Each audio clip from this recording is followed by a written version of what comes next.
Hi everyone, Deadpool Negative here again, and now I'm just here to talk about The Devil's Chord, the second episode of the all new, all different season of Doctor Who.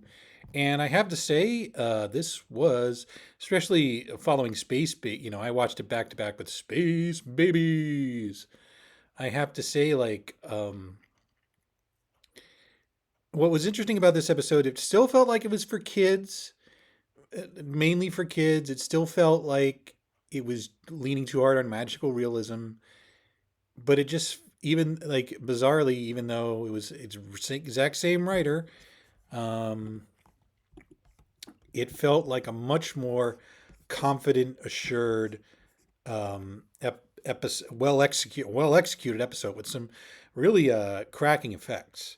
Again, there was a lot of here's they basically there's also an episode like it has very much a scene where uh, Ruby Sunday tells the doctor, "Hey, we still remember X. If time is being fucked with, we still remember. We still exist. I'm sure things will work out." And then they do a scene that is basically a copy of an infamous scene of a classic Doctor Who episode called Pyramids of Mars. And that's not really a problem, like how many years separate these two episodes? But it's very much like, yes, these are the rules we are setting up for Doctor Who and time travel. And before I get into the meaty episode, I want to talk briefly about the mystery of Ruby. Now, I am against a mystery box storyline with Ruby because that last time it was Clara and that was a disaster. And the only thing that saved it was the fact that Jenna Coleman is a tremendous actress. But it helps that, as I understand it, the whole "Who is Clara" mystery is sort of added at the last minute by at Moffat for whatever he had the idea or there was a leak. It's very confusing, like why he decided to do that, why he decided to, because the mystery of what was up with Clara and the Impossible Girl was terrible. What it amounted to was nothing, in my opinion. I didn't think it worked at all. Davies is clearly going in with a plan. And the previous episode, the doctor laid down. I can't actually go back in that time because we can't alter time. It sounded I mean, what's also weird about the Church and Ruby Road, and I guess this is appropriate since it's on Disney Plus. It reminded me more than a little bit of Meet the Robinsons, which is also on Disney Plus, which is which also involves time travel as a central plot point, and is a very good movie. But it's a thoroughly depressing movie, but it's a good one. It has I mean, but it also has a scene where a baby is left on a doorstep with a mysterious female hooded figure, and it's really weird. And I just don't think it's going to pay off the way.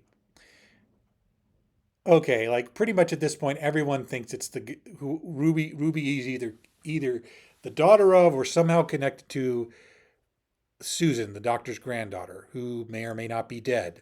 The doctor, as the timeless child, and it's interesting in that he says they were genocided. I'm the last one. I was adopted. Um, they were all killed off screen by the master. And I've always wondered if there was meant to be some sort of fake out with that.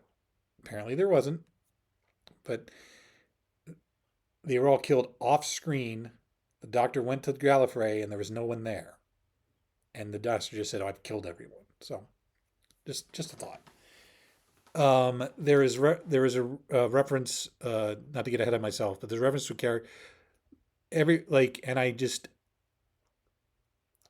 again, this is supposed to be the new fans. Here we are bringing back an aspect of the character that's existed since the beginning. I, I don't feel an emotional connection to that because yet I think hopefully over time the season, because Shudigat one of the points of the 15th Doctor is that he is trying to be, as I understand it, we do therapy in reverse. Got what, like, the 15th Doctor is not being written as someone filled with outward angst. I mean, that's there.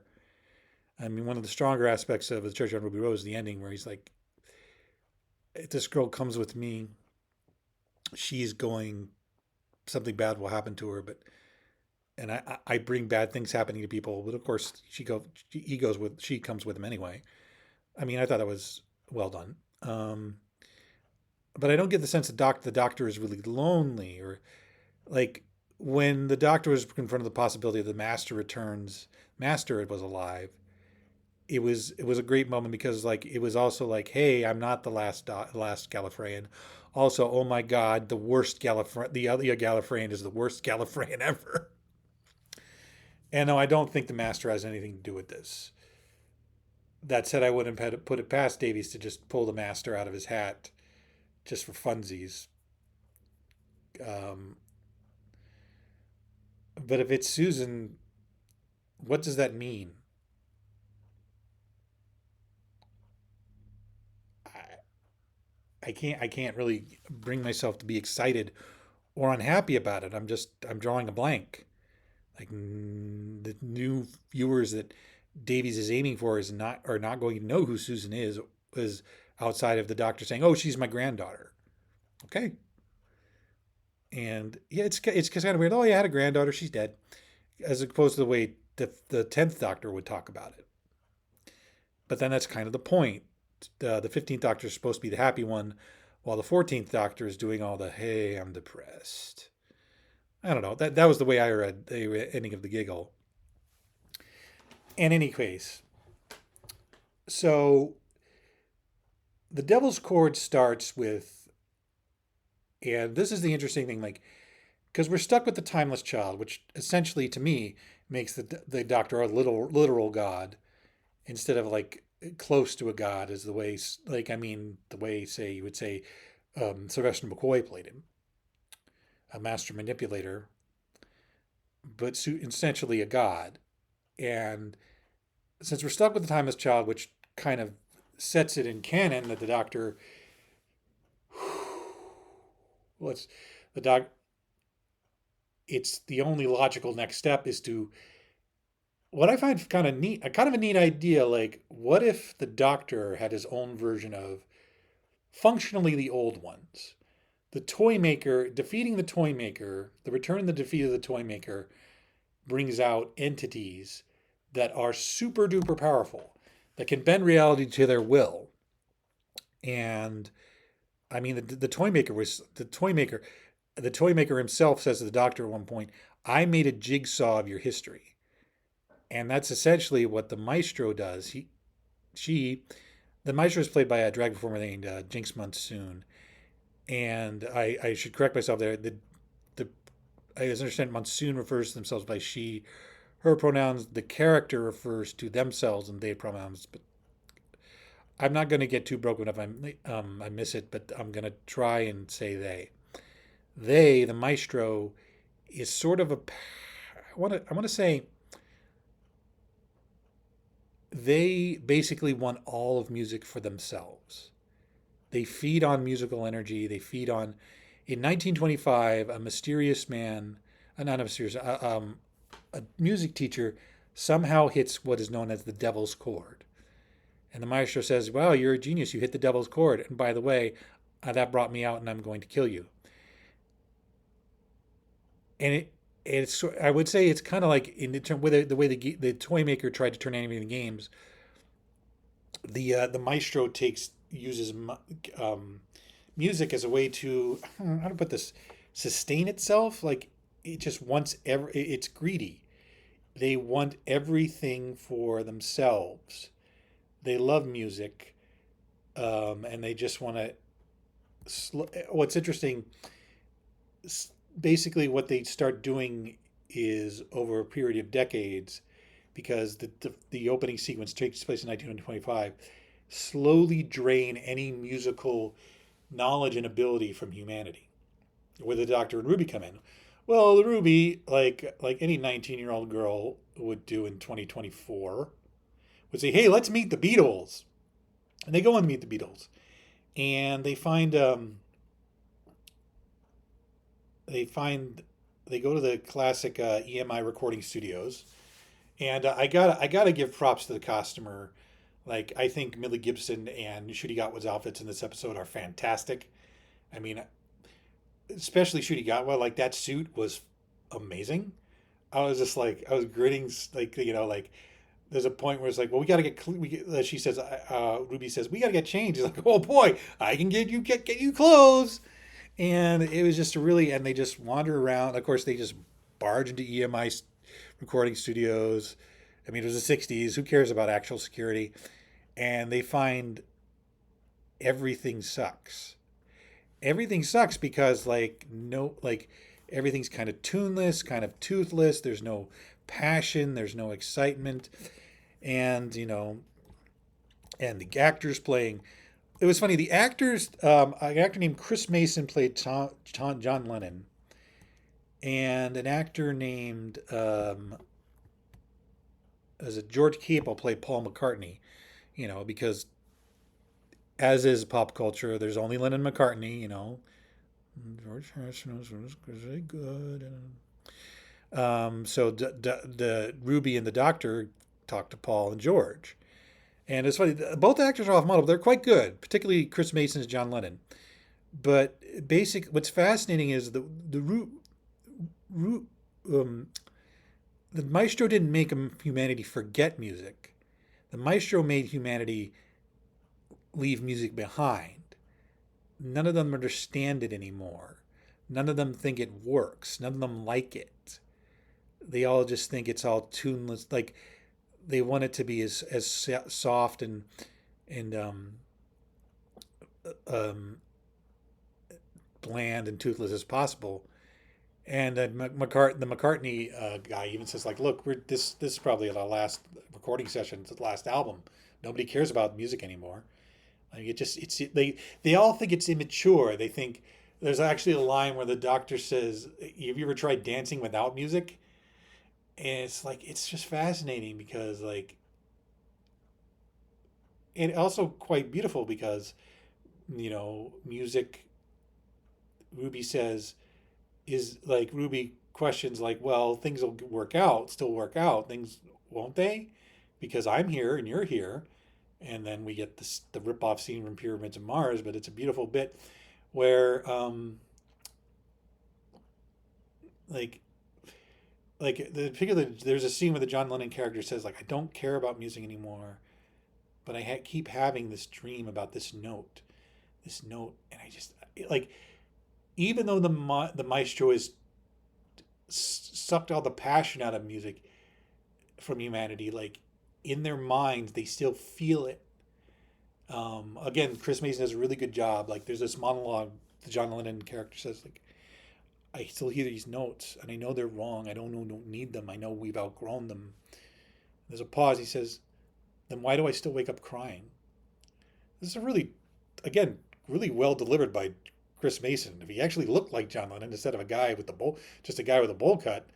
I mean, again, like George Capel and Chris Mason, good actors, don't really look like the guys to me anyway. Um, and so, like, basically, the Ruby and Doctor are the only beings on Earth who still understand music or believe in music or want music. And so, what happens is like they try to figure like they have Ruby do, Ruby. Ruby is a musician, so she does a little thing with the piano, and that brings the maestro out. And again, if the Doctor's going to be a god, they're going to have the Doctor fight gods. And I think it's really interesting that, like, what I think the idea is, um, again, these are the Doctor's pantheon of old gods. The she who and the final boss will be the one who waits, which again everybody thinks is Susan. Um, I have to say, like Jinkx Monsoon is phenomenal as the maestro. Just it's one of those. It's an over the top crazy ass performance, but it also just like the character is just so delightfully loathsome because all they want they're just greedy. they just want this thing, and they don't even they even know, like it just feels like a function to them.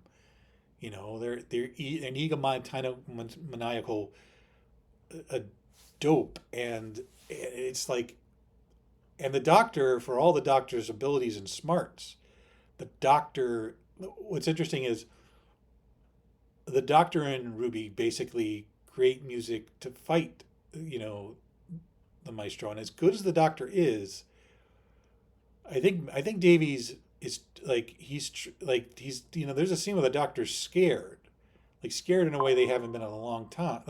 Scared they haven't been a way they haven't been in a long time, and that's part of the point because these are the big ones, which I think is both a good and a bad thing. But I'll get to that later.